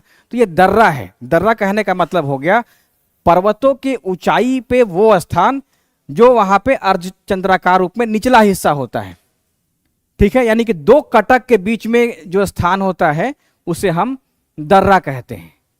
इसको पर्वतीय क्षेत्र के लोग उस पार जाने का इस्तेमाल करते हैं, यानी कि इसको हम पास कह सकते हैं, रास्ता कह सकते हैं, रास्ता के रूप में इस्तेमाल होता है। अधिकांश लोग पास देखने जाते हैं ना, रोहतांग पास पे फोटो खिंचवा लेते हैं, रोहतांग पास पे फोटो खिंचवा लेते हैं। इसका मतलब क्या हो गया कि उधर में पर्वत है, पर्वत है, तो रोहतांग पास कहने का मतलब ये हो गया, समझ गए। यानी कि वहां पे निचला भाग जो हो गया वो रोहतांग पास हो गया, जिसकी सहायता से पर्वतीय क्षेत्र के लोग उस पार भी जा सकते हैं, है ना। लेकिन अपने आप में ही इतना ऊंचा हो जाता है और क्षेत्र बड़ा है तो लगेगा कि हम सबसे ऊंचाई पे ही खड़े हैं, लेकिन ऐसा नहीं है। वहां से देखने पे उधर आसपास में पर्वत दिखाई देता है, तो ये दर्रा हो जाता है। दर्रा पे सवाल पूछा जाता है। अब आप एक सवाल बताएंगे कि किस दर्रे के माध्यम से जम्मू कश्मीर शेष भारत से जुड़ा हुआ है? किस दर्रे के माध्यम से? बनिहाल का नोट कर लीजिएगा। बनिहाल दर्रा के माध्यम, अगर हम लोग को कश्मीर जाना होगा, श्रीनगर जाना होगा, हाँ पीर पंजाल पे है। अभी आएंगे मध्य हिमालय तो पीर पंजाल बताएंगे, उसमें धौलाधर भी बताएंगे। तो बनिहाल दर्रे के माध्यम से ध्यान रखेंगे, ये हिमालय का दर्रा कर लीजिएगा, महान हिमालय नहीं, ठीक है। तो बनिहाल दर्रे के माध्यम से हम लोग कश्मीर में जाएंगे, ठीक है। बाकी जो दर्रा है, एक अभी सवाल पूछा गया था कि अटल टनल किस पर्वत में बनाया गया है, कोई बता सकता है? पीर पंजाल।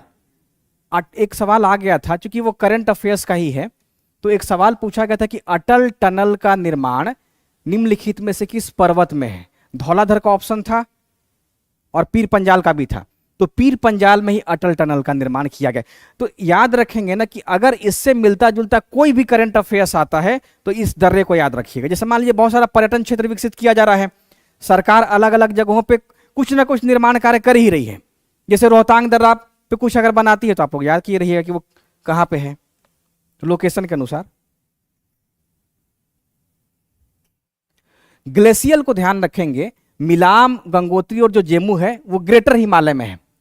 ग्रेटर हिमालय में 3 हिमनद ज्यादा प्रसिद्ध है, मिलाम, गंगोत्री और जेमू। एक सवाल था आप लोगों का कि काराकोरम के पास ग्लेशियल ज्यादा क्यों है?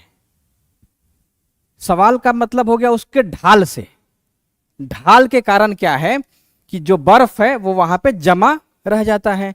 उत्तर पूर्वी या जो हिमालय का पूर्वी भाग है उस पर ढाल खड़ा है, ढाल खड़ा है और वर्षा की मात्रा ज्यादा है, इस कारण से बर्फ पिघल करके गिर जाता है, समझ गए।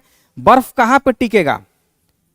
बर्फ तभी टिकेगा जब उसको टिकने के लिए ढाल कम रहे और दूसरा वर्षा ना हो। समझ में आ रहा है बात? वर्षा ना हो। हमने बताया आपको हिम रेखा, तो हिम रेखा कहने का मतलब कि हमेशा बर्फ जमा नहीं रहे। हिम रेखा वो रेखा है जिसके ऊपर में बर्फ का जमाव पाया जाता है। मान लीजिए कि कितना बताए थे, 4250 ना, 4250 में यहां बर्फ जम रहा है। आपको वेस्ट में इस ऊंचाई पे बर्फ ही नहीं मिलेगा, समझ गए। पूर्वी भारत में आपको बर्फ मिलेगा, पश्चिम की तरफ जाएंगे तो इस ऊंचाई पे बर्फ नहीं मिलेगा। इसी कारण से पूर्वी हिमालय में हिम रेखा की ऊंचाई कम है, पश्चिमी हिमालय में ज्यादा है। अब सवाल था कि उधर में हिमनद क्यों ज्यादा है? हिमनद इसलिए ज्यादा है क्योंकि ढाल कम है और वर्षा नहीं है। क्लियर हो गया? ठीक है। तो मिलाम, गंगोत्री और जेमू को याद रखेंगे, ये सब महान हिमालय का हिमनद है। 3 प्रमुख हिमनद है। महान हिमालय में ज्यादा नहीं पढ़ना है। अब देखिए लघु हिमालय, हम संक्षिप्त में बताते हैं महान हिमालय की क्या विशेषता हो सकता है। सबसे पहले उसका लंबाई चौड़ाई जरूर याद रखिएगा। लंबाई चौड़ाई बताने के बाद हिमालय की संरचना, यानी कि आंतरिक भाग में ग्रेनाइट निशिष्ट प्रकार की चट्टानें हैं, वहीं बाहरी भाग में हिमालय में सेडिमेंट्री रॉक्स की प्रधानता है। तीसरा याद रखिएगा, हिमालय में 10 प्रमुख जो चोटी है। उसके बाद हिमालय के कुछ प्रमुख दर्रों का नाम याद रखिएगा, खास करके लद्दाख वाला दर्रा और अरुणाचल प्रदेश का, जैसे पांगसू पूछ दे, जैसे बोमडिला पूछ दे, नाथुला जिला हमेशा आता ही रहता है ना। उसके बाद हिमालय में कुछ हिमनद याद रखिएगा, मिलाम है, गंगोत्री है, जेमू है, ये हो जाता है ना। तो ये हिमालय का हिस्सा याद रखिएगा। उसके बाद लघु हिमालय, इसको भी संक्षेप में समझेंगे कि लघु हिमालय कहने का मतलब हो गया कि लगातार पर्वत नहीं है, बीच बीच में टूटा हुआ है और इस टूटने के कारण वहां पे लोकल नाम अलग अलग दे दिया है। जैसे कश्मीर में देखें तो पीर पंजाल हो जाता है, उत्तराखंड हिमाचल में आइएगा तो वही धौलाधर हो जाता है, ठीक है। नेपाल में जाइएगा तो मध्य हिमालय को हम लोग महाभारत श्रेणी कहते हैं। जैसे आप लोग पढ़ते होंगे बिहार के 3 प्रमुख नदियों का स्रोत क्या है? महाभारत श्रेणी है। कौन कौन सा है? कमला हो गया, बागमती, महानंदा, ये 3 नदियां मध्य हिमालय से निकलती है महाभारत की श्रेणी से। पढ़ते हैं ना, भूल गए हैं? कमला, सब लड़की जैसा नाम नहीं लग रहा है, बागमती, महानंदा, नहीं नदी सिंधु फिर कैसे लगेगा? ब्रह्मपुत्रा, सोन, और यहां पे देखिए कमला, बागमती, महानंदा, तो फीमेल जैसा नाम है। तो ये तीनों की तीनों नदी कहां से निकलती है? महान हिमालय से या मध्य हिमालय से? मध्य हिमालय से। मध्य हिमालय की जो ऊंचाई है वो लगभग 4500 मीटर है। महान हिमालय की ऊंचाई 6100 मीटर है, औसत ऊंचाई है। महान हिमालय की औसत जो 6100 मीटर है, वही मध्य हिमालय की औसत ऊंचाई 4500 मीटर के आसपास ही है ना? शिवालिक है क्या ये? लघु हिमालय, ठीक है। 4500 मीटर, शिवालिक 1500 मीटर ही है। तो 3700 से लेकर 4500 मीटर के बीच में है महान हिमालय, और पीर पंजाल के बीच में कश्मीर घाटी। लेकिन याद रखिएगा, लघु हिमालय अलग अलग टुकड़ों में विभाजित है, जिसमें सबसे इंपॉर्टेंट हो जाता है पीर पंजाल श्रेणी, पीर पंजाल श्रेणी। दूसरा हो जाता है धौलाधर। देखिए सवाल कैसे पूछेगी आयोग, और इसको आपको एटलस से तैयार कर लेना है। तीसरा नाग टिब्बा, नाग टिब्बा। चौथा लिख लीजिएगा नेपाल या महाभारत श्रेणी, महाभारत। एक कुमायूं है। तो चार ही याद रखिए, 2 ज्यादा इंपॉर्टेंट रहेगा, पीर पंजाल और धौलाधर। अब आपसे सवाल पूछ दे, शिमला किस पर्वत पे स्थित है? शिमला धौलाधर पे है, शिमला धौलाधर पे है। मसूरी किस पे है? धौलाधर पे है। सवाल शिमला पे पूछा जा सकता है, सवाल शिमला पे पूछ। अब देखिए जिनको नहीं पता रहेगा वो यहां पे महान हिमालय भी कर देंगे, कर नहीं देंगे? जिनको नहीं पता रहेगा वो महान हिमालय कर ही देंगे। शिमला तो लगता है कि हिमालय के पास है, तो कर देंगे क्या? शिमला महान हिमालय पे है। लेकिन आप लोग याद रखिएगा, शिमला जो है वो धौलाधर पे ही है। और धौलाधर कहने का मतलब क्या हो गया? मध्य हिमालय। और मध्य हिमालय कहने का मतलब क्या हो गया कि अधिकतम होगा 4500 मीटर, यानी कि 4000 से लेकर के 4500 मीटर की ऊंचाई तक हो सकता है कि उसकी ऊंचाई हो, है ना? यानी यहां आते आते हम लोग गर्मी में भी, यानी कि नॉर्थ इंडिया में 45 डिग्री टेम्परेचर है, तो शिमला में कितना हो जाता है? 20-15, रात में 12 भी चला जाता है। इस कारण से तापमान वहां कम है। एक सवाल पूछा गया है जलवायु विभाग, क्लाइमेटोलॉजी में, कि शिमला और अमृतसर एक ही अक्षांश पे स्थित है। क्या कारण है कि शिमला में तापमान कम है? ऊंचाई का समझ में आ रहा है? यही प्राकृतिक विभाग है, यही प्राकृतिक विभाग है। जब अंग्रेज भारत आए थे तो उनको सबसे ज्यादा समस्या का सामना करना पड़ा यही पसीना का। पढ़ा रहे हैं तो आ रहा है ना? तो उनको ऐसा ही सामना करना पड़ गया भारत में आने के बाद से। 1912 में जब बिहार को अलग किया गया बंगाल से, तो अब समस्या हो गया कि राजधानी क्या बनाएं। तो तय किया गया कि राजधानी रांची होनी चाहिए बिहार की। इस पे विवाद चला, लेकिन बाद में राजधानी बनाया गया कहाँ? पटना। पटना को उस समय हम लोग बांकीपुर के नाम से जानते थे, पटना नहीं था। बांकीपुर उस समय प्रशासनिक इकाई थी, तो बांकीपुर से चलाया गया। फिर बाद में जाकर के राजभवन शायद 16 के आसपास में बना था।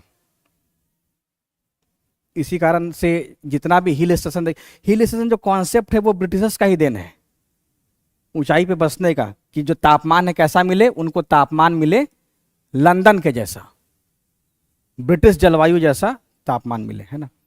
तो लघु हिमालय कहने का मतलब हो गया कि वो छोटे छोटे पर्वतों में खंडित है, और पीर पंजाल धौलाधर इसी का हिस्सा है। लघु हिमालय की ऊंचाई 3700 या 3000 से 4500 मीटर के बीच में है। अब घाटी है कुछ, महान हिमालय और पीर पंजाल के बीच में कश्मीर की घाटी और डल झील स्थित है।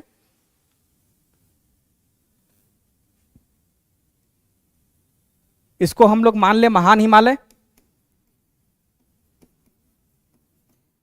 और इसको मान लेते हैं मध्य हिमालय।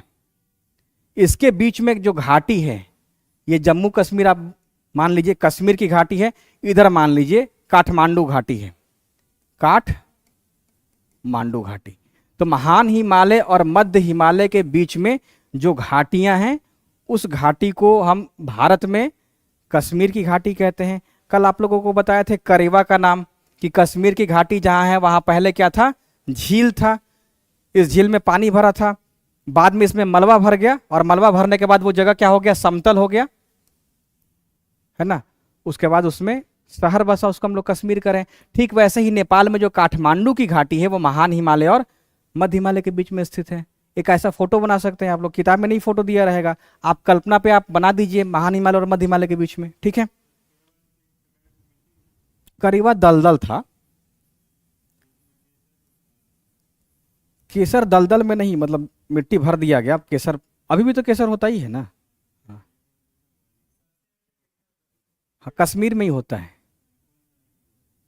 क्या, कौन सा? हम बताएंगे, मिट्टी जब पढ़ाएंगे तो बताएंगे सब। करेवा क्या है ना कि आज जो कश्मीर घाटी है, आज जो कश्मीर की घाटी है, वो घाटी उससे पहले वहां एक झील था, उस झील को हम लोग करेवा कह देते हैं। आज जहां हम लोग पढ़ रहे हैं, हो सकता है कि 100 साल पहले यहाँ कुछ नहीं हो। सगुना मोड़ पे था क्या, कुछ पर्वत था, पेड़ पौधा था, जंगल ही ना था उधर, पूरा का पूरा सगुना जो था जंगल था, अब वहां पे शहर हो गया। ठीक वैसे ही कश्मीर की घाटी आज आप वहां देख रहे हैं, उससे पहले वो झील दलदल था, मानव बस्ती बस गया। ठीक है, हम लोग कहीं बस सकते हैं, कोई भरोसा नहीं है, कल को बराबर पहाड़ पे हो सकता है होटल बन जाए। तकनीक इतना आ रहा है, मंगल पे जा ही रहे हैं, चांद पे पहुंच ही रहे हैं। ये श्रेणी जो है वो मध्य हिमालय का है। अब इसमें से चुनने के लिए आएगा पीटी में कि निम्नलिखित में से कौन सा श्रृंखला मध्य हिमालय का, फिर चुन लेंगे आप लोग। मध्य हिमालय का पूरा है, पीर पंजाल, धौलाधर, नागटिब्बा, महाभारत और मसूरी, है ना। यही सवाल अगर मेंस में रहता ना, भारत का प्राकृतिक विभाग, तो भी आपको थोड़ा बहुत ऐसा ही लिखना पड़ता। अंतर क्या होता है कि उसमें आप चट्टानों की मात्रा दिखाते, उसके महत्व पर ज्यादा बात करते। महान हिमालय का महत्व कैसा हो सकता है, मध्य हिमालय का महत्व कैसा हो सकता है, शिवालिक का कैसा, तो उसके महत्व पर भी बात करते हैं। लेकिन चूंकि पीटी है तो आपको ना उसका चोटी देखना पड़ेगा, वहां पे अगर दर्रा है वो पढ़ना पड़ेगा, तो पीटी को पीटी के अनुसार पढ़िए। किसको सीरीज में, हाँ, पीर पंजाल कर दीजिए, कहाँ हो जाएगा ये, कश्मीर में, ठीक है। उसके बाद कर दें तो धौलाधर कहाँ आ जाएगा, उत्तराखंड, और कुछ हिस्सा हिमाचल भी हो जाएगा, ठीक है। उसके बाद नागटिब्बा नेपाल कर दीजिए, महाभारत नेपाल कर दीजिए, मसूरी श्रेणी को भी कर दीजिए, इसी में बना दीजिए मसूरी भी, क्या दिक्कत है। तो कुल मिलाकर के इस प्रकार का श्रृंखला हो जाएगा। एटलस निकाल लीजिए, और एटलस में जहां मसूरी दिखे वो मसूरी मार्क कर लीजिए, वो स्केल के अनुसार सही रहेगा। महाभारत नेपाल में है, नागटिब्बा हमको लगता है कि ये उत्तराखंड में ही है, उत्तराखंड का देखिए नागटिब्बा। और धौलाधर तो 2-3 राज्यों में आ जाएगा, उत्तराखंड में भी आएगा, कुछ हिस्सा इसका लद्दाख में भी चला जाएगा उत्तर वाला, और कुछ हिस्सा इसका हिमाचल प्रदेश में रहेगा। और पीर पंजाल पूरी तरीके से कश्मीर में ही है, पीर पंजाल कश्मीर में है। तो मध्य हिमालय का ये पूरा हिस्सा है। आपको बस एक लाइन का सवाल पूछा जाएगा कि कौन सा हिस्सा मध्य हिमालय का है, ठीक है। नोट कर लीजिएगा, यहां सवाल कैसा बन सकता है कि कौन सा हिस्सा मध्य हिमालय का है। तो मध्य हिमालय में ये कम से कम 2 याद रखिएगा, ज्यादातर सवाल पीर पंजाल का या फिर धौलाधर का ही पूछा जाएगा। और इसी में आप देखिएगा ना, तो सरकार जो भी बना रही है, चाहे टनल बन रहा है या पुल कोई तैयार किया जा रहा है, वो सब इसी पे तैयार किया जा रहा है, इधर कोई संभावना नहीं है। ज्यादातर जो पुल का निर्माण या टनल का निर्माण इन्हीं में किया जा रहा है। क्या पुल अभी हम लोग महान हिमालय में बना रहे हैं, क्या बना रहे हैं? नहीं, बहुत दुर्गम इलाका है, उसका ढाल है। जैसे हम लोग किसी किसी घर में देखते होंगे ना कि लोहा का सीढ़ी लग गया है, लोहा वाला सीढ़ी पे चढ़े हैं, वो एकदम से तीव्र ढाल होता है। तो महान हिमालय भी समझिए कि तीव्र ढाल है। चीन को इसी का फायदा मिल जाता है, चीन फायदा मिल गया, सड़क बना दिया आराम से, भारत कैसे बनाएगा? ढाल है तो उस पर पर्वत भी तो पेड़ पौधा भी तो है, ठीक है। इसका अंदर भारत को इसका लाभ नहीं मिला है ढाल का, चीन को ढाल मिल जाता है। अब हेलीकॉप्टर भी इस्तेमाल होगा, उसको लैंड करने का जगह नहीं मिल, उड़ के क्या करेगा वो? ज्यादा हाइट पे उड़ भी नहीं सकता है, तो बहुत दिक्कत होता है। लेकिन फिर भी भारतीय सेना इस समय तो टेक्नोलॉजी का इस्तेमाल, ड्रोन का इस्तेमाल ज़्यादा किया जा रहा है। इस समय सरकार जो है ड्रोन पे खूब खर्च कर रही है। ड्रोन का एक एक से एक वैरायटी आ गया है।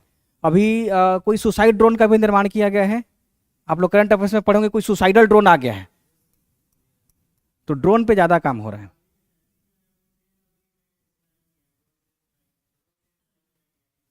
इजराइल में ड्रोन अभी बहुत ज़्यादा रोल में है। तेज प्रताप यादव के भाषण में एक ड्रोन का था जिक्र के, हटाइए नहीं तो मेरे सिर पे ही गिर जाएगा। शिवालिक देखिए, बिहार सबको परास्त कर सकता है। नहीं, सही बात है। हम लोग दिल्ली में किसी को अपने ऊपर चढ़ने थोड़े देते हैं कहीं पे भी। हर मामले में गलत भी रहेंगे तो उसको सही कर देंगे।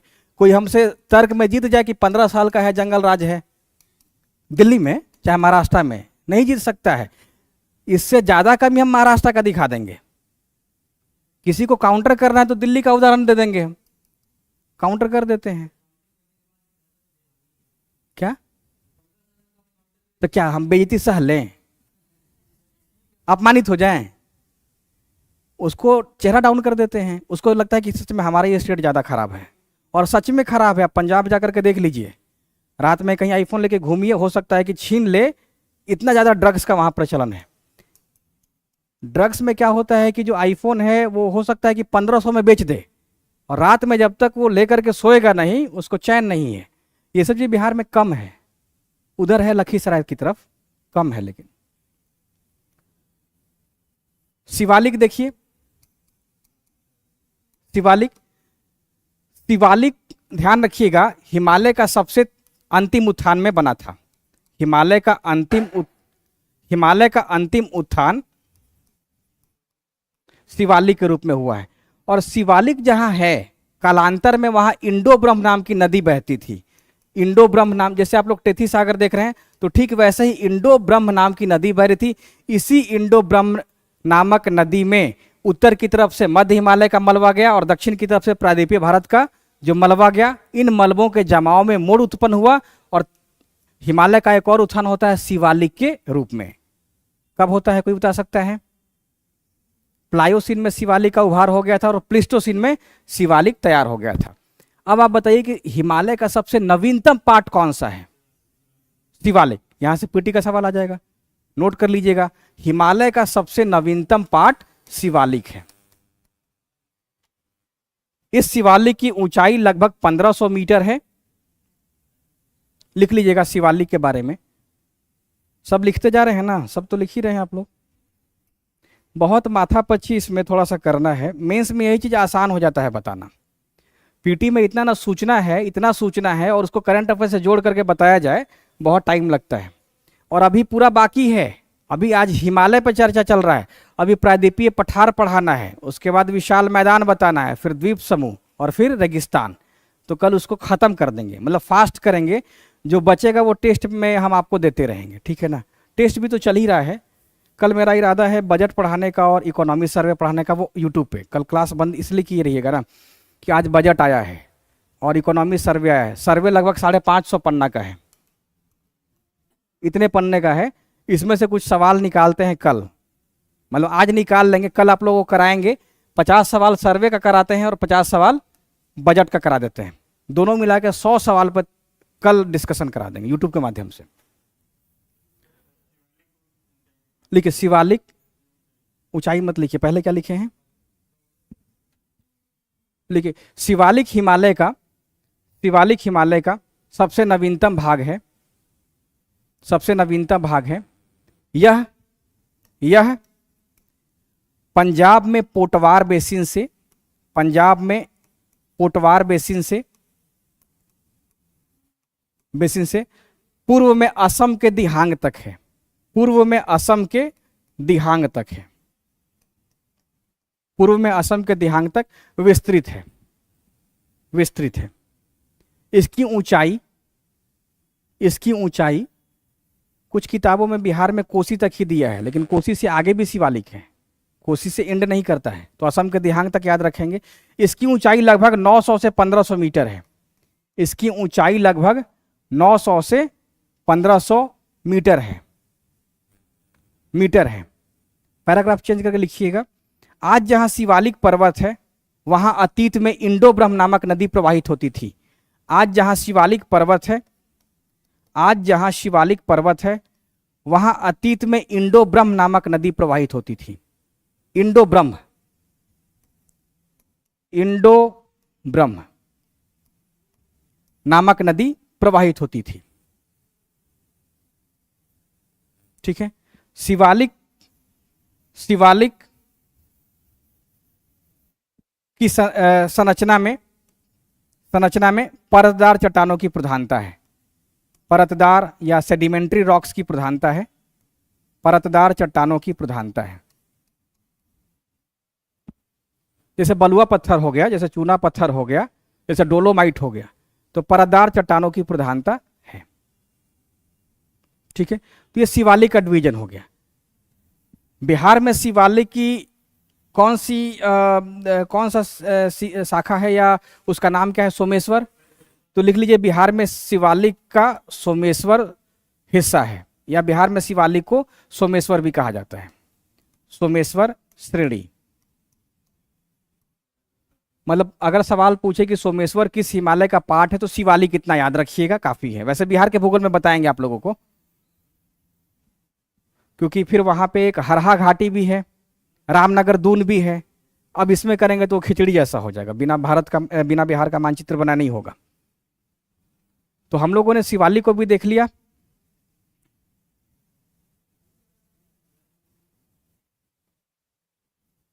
ठीक है।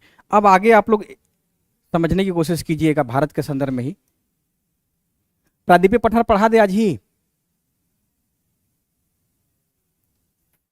सर आ गए हैं क्या? पीछे सर आ गए हैं? हैं? द्वीपकला नहीं होगा, वो भी लंबा है। अभी कोई पार्ट नहीं हो सकता, हिमालय पे ही चर्चा करते हैं। देखिए हिमालय जब हम आपको पढ़ा रहे हैं, मध्य हिमालय का नाम सुने हैं आप लोग? मध्य हिमालय में एक शब्द आता है दून, एक शब्द आता है द्वार, एक शब्द आता है दून, एक शब्द आता है द्वार। ये क्या चीज है? बहुत बढ़िया जवाब। तो पश्चिम में जो घाटी है वो दून कहलाती है, और पूरब में जो घाटी है वो द्वार कहलाती है। दून किसको कहेंगे? फिर नाम उदाहरण क्या है? देहरादून। देहरादून, कल आप लोग को बता रहे थे ना कि देहरादून लोग को समझते हैं कि ऊंचाई पर जाना है। ठीक है। देहरादून दरअसल घाटी है। देहरादून, कोटदून भी लिख लीजिएगा, कोटदून। और पूरब में हरिद्वार, अलीपुर द्वार है, तो हरिद्वार ज्यादा फेमस। और यही दोनों शहर ज्यादा पूछा जा सकता है, देहरादून और हरिद्वार। बाकी जो होगा वो छोटा छोटा होगा। एक और आप लोग जवाब दीजिएगा, उदाहरण के लिए मर्ग क्या है? जैसे मान लीजिए कोई कहता है कि हम सोनमर्ग गए हैं, गुलमर्ग गए हैं, है ना, तो मर्ग क्या है? मर्ग है घास का मैदान, घास का मैदान। तो मध्य हिमालय पे घास के मैदान को हम लोग मर्ग कहते हैं। अब देखिए इसको कैसे समझना है, ध्यान दीजिए, ध्यान दीजिए। अभी मान लीजिए कोई हनीमून ट्रिप पे चला गया, सोनमर्ग, सोनमर्ग चला गया है।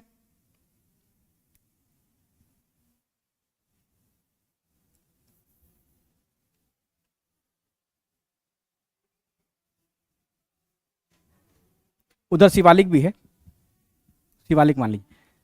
ये महान हिमालय हो गया, मध्य हिमालय हो गया। तो यहां पे कहां पे सोनमर्ग मिलेगा? सोनमर्ग मिलेगा मध्य हिमालय के दक्षिणी भाग पे, मध्य हिमालय के दक्षिणी भाग पे। मध्य हिमालय के दक्षिणी भाग पे पाए जाने वाले घास के मैदान को हम लोग मर्ग कहते हैं। उत्तराखंड में इसी को वुग्याल या पयार कहा जाता है, वुग्याल घास का मैदान कहते हैं। अब कोई कहता है कि हम जा रहे हैं सोनमर्ग, तो कहने का तात्पर्य क्या हो गया? महान हिमालय, वो मध्य हिमालय के दक्षिणी ढाल पे पर्यटन करने के लिए गया है। कभी कोई जाए तो पूछ लीजिएगा कि आप सोनमर्ग गए तो कहाँ गए, महान हिमालय पे गए या मध्य हिमालय पे गए। देखिएगा पक्का वो कहे कि हम महान हिमालय से घूम करके आ रहे हैं, लेकिन वो महान हिमालय नहीं जाता है। जाता कहाँ तक है? मध्य हिमालय के दक्षिण ढाल तक ही, उत्तर तक भी नहीं है। ठीक है, महान हिमालय बहुत दूर की बात है। इसलिए पर्यटन करने के लिए जो लोग जाते हैं वो मध्य हिमालय के दक्षिण भाग से लौट करके आ जाते हैं। अभी ना आपको समझ में आ रहा है, जब सोनमर्ग जाएंगे, अब नहीं पढ़े रहेंगे तो पूछेंगे तो बताएंगे कि महान हिमालय में गए हैं। लोग यही ना समझते होंगे। कश्मीर जाने का मतलब क्या हो गया? कश्मीर जाने का मतलब क्या देखना हो गया? कश्मीर जाने का मतलब हिमालय देखना हो गया। लेकिन इस हिमालय का डिवीजन आप लोगों को पता है, तो सोनमर्ग में जाने का मतलब क्या हो गया? मध्य हिमालय के दक्षिणी भाग में, यहीं पे घास का मैदान है, ठीक है ना।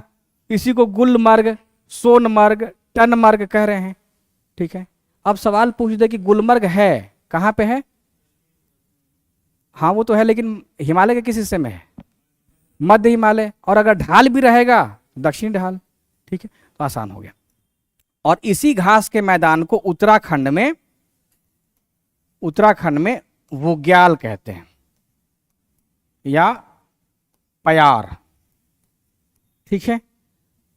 लिख लीजिएगा एक लाइन कि मध्य हिमालय में घास के छोटे छोटे, या मध्य हिमालय के दक्षिणी ढाल पे घास के छोटे छोटे मैदान पाए जाते हैं। इसे हम मध्य हिमालय के दक्षिणी ढाल पे घास के छोटे छोटे मैदान पाए जाते हैं। इसे कश्मीर में मर्ग, इसे कश्मीर में मर्ग और उत्तराखंड में वुग्याल या पयार कहते हैं। अब इसी में जो रास्ता मिलता है, निचला इलाका, कौल वगैरह, दर्रा वगैरह पार करके उतरते हैं, तब जाकर के कहाँ आएंगे? घाटी में आएंगे। कश्मीर की घाटी तब आपको प्राप्त होगी, ठीक है। महान हिमालय तक पहुंचना मुश्किल है। महान हिमालय पे अभी कोई सा भी लोग अभी या उस तरीके से शहर नहीं बसा है, ठीक है। क्लियर हो गया? कोई दिक्कत आ रहा है? देखिए, आज की क्लास में हम लोगों ने भारत के प्राकृतिक विभाग को देखा है। इसमें डिवीजन किए तो कुल 6 भाग में बांट दिए। उत्तर और उत्तर पूर्वी पर्वतमाला, जिसको आज हम लोग पढ़े थे। उत्तरी भारत का मैदान कल देख लेंगे, प्रायद्वीपीय पठार उसके बाद देख लेंगे, फिर रेगिस्तान आएगा, फिर द्वीप समूह आएगा, वो देखेंगे। उत्तर और उत्तर पूर्वी पर्वतमाला को हम लोग देखे हैं। नहीं, उत्तर पूर्वी छूट ही गया है, रुक जाइए, काराकोरम हो गया है, लद्दाख जासकर हो गया। उत्तर पूर्वी पर्वतमाला, उत्तर पूर्वी पर्वतमाला। अब देखिए, उत्तर पूर्वी पर्वतमाला में अरुणाचल प्रदेश में 5 पहाड़ी का नाम बताएं, 5 पर्वतों के नाम को आप याद रखेंगे। अरुणाचल प्रदेश, उसके बाद नागालैंड आता है। नागालैंड में हिमालय की कौन सी श्रेणी है? नागा पर्वत, ठीक है। उसके बाद मणिपुर आता है, तो मणिपुर पहाड़ी या मणिपुर पर्वत?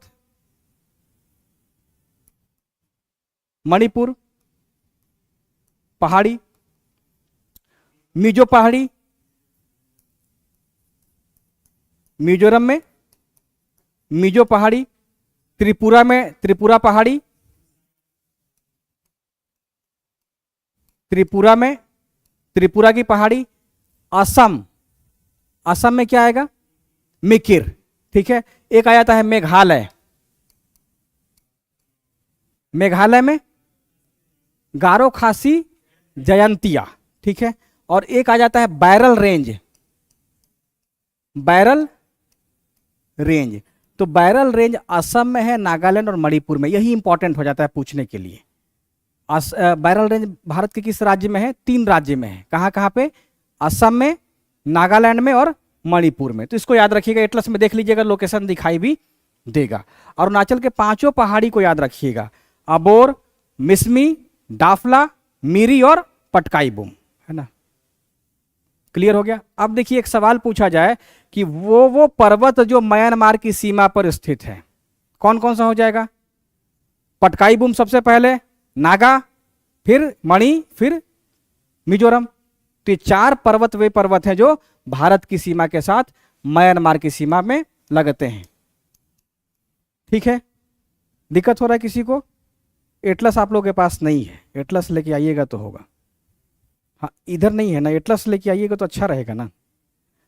पीटी में यही सब पूरा का पूरा सूचना ही याद रखना है। कैसे नया नंबर हम लोग लेते हैं तो एक ही बार में याद नहीं होता है, बताते बताते एकदम से याद हो जाता है, वैसे ही आपको ना इसको ना बार बार याद करना पड़ेगा। है कुछ नहीं, जैसे मेरे दिमाग में सारा सूचना जो है पड़ा हुआ है, मतलब सारा सूचना है, आपको हम लिखवा दे रहे हैं, ठीक वैसे ही आप लोग 2-4 बार देखिएगा, याद हो जाएगा। और इसके बेस पे जो कॉन्सेप्ट तैयार हो रहा है ना, वहां से संभावित सवाल हो जाएगा।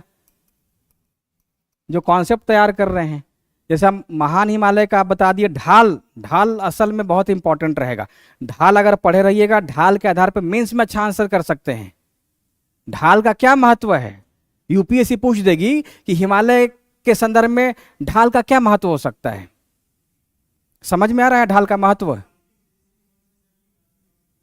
है ना? बता देने के बाद अब आपको लग रहा है कि ढाल का कितना बढ़िया रोल हो सकता है।